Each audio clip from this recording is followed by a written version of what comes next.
BMS academy में आपका स्वागत है। हेलो फ्रेंड्स, पाइथन सीरीज में आपका स्वागत है और मेरा नाम है वरिंदर सिंह। इस सेशन में हम बात करने वाले हैं अगले ऑपरेटर कंपैरिजन ऑपरेटर्स के बारे में। हम अपनी जो वेरिएबल्स रहते हैं उनकी वैल्यूज़ को कंपेयर कर सकते हैं, उसके लिए हम कंपैरिजन ऑपरेटर का प्रयोग करते हैं।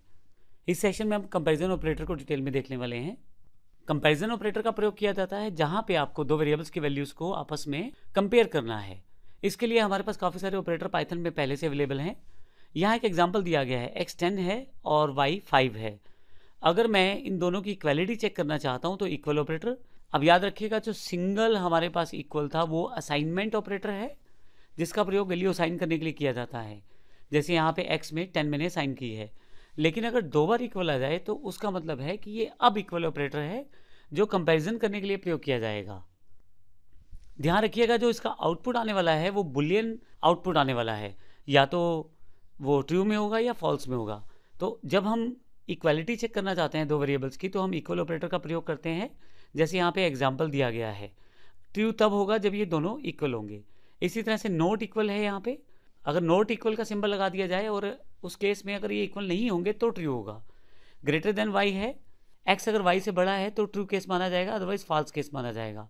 और अगले केस में लेस देन में अगर एक्स छोटा है वाई से तो ट्रू माना जाएगा, अदरवाइज फॉल्स माना जाएगा। यहाँ पे ध्यान देने वाली बात है कि एक्स या तो बड़ा होना चाहिए या बराबर होना चाहिए, छोटा नहीं होना चाहिए। इस तरह से नेक्स्ट वाले में एक्स लेस देन हो सकता है या इक्वल हो सकता है, लेकिन एक्स बड़ा नहीं हो सकता वाई से। तो ये सारे ऑपरेटर्स को प्रैक्टिकल रूप में देखते हैं ताकि हमें प्रैक्टिकली समझ आ जाए। यहाँ मैंने एक फाइल जो मेरे पास पहले से प्रोग्राम है comparison.py के नाम से बना रखी है। x में 10 है और y में 5 है, और पहले मैं सिंपल आउटपुट यहाँ रिफ्लेक्ट कर रहा हूँ। मैं इसके साथ प्रोग्राम भी रन कर लेता हूँ ताकि हमें क्लियर हो जाए। इसके लिए मैं अपने प्रोग्राम को ओपन कर लेता हूँ यहाँ पे comparison.py को, और मेरे पास ये आउटपुट आ जाएगी। सबसे पहले यदि आप देखें तो यहाँ पे मैंने एक आउटपुट डिफाइन की है, x equal to 5, x equal to Y.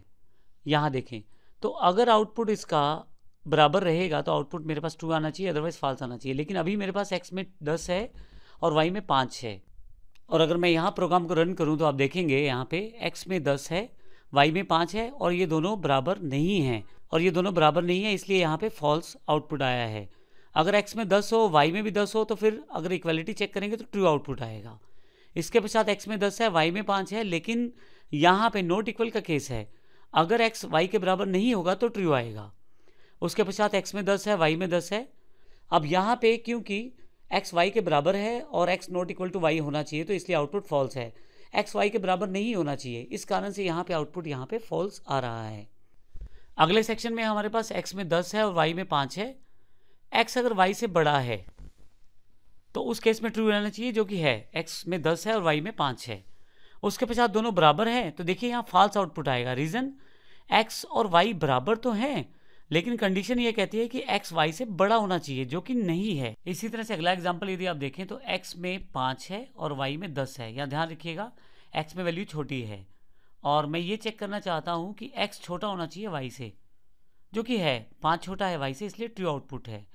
और x में 10 है, y में 10 है, और यहाँ मैं चेक करना चाहता हूँ x को y से छोटा है क्या x, तो x y से छोटा नहीं है, x y के बराबर है।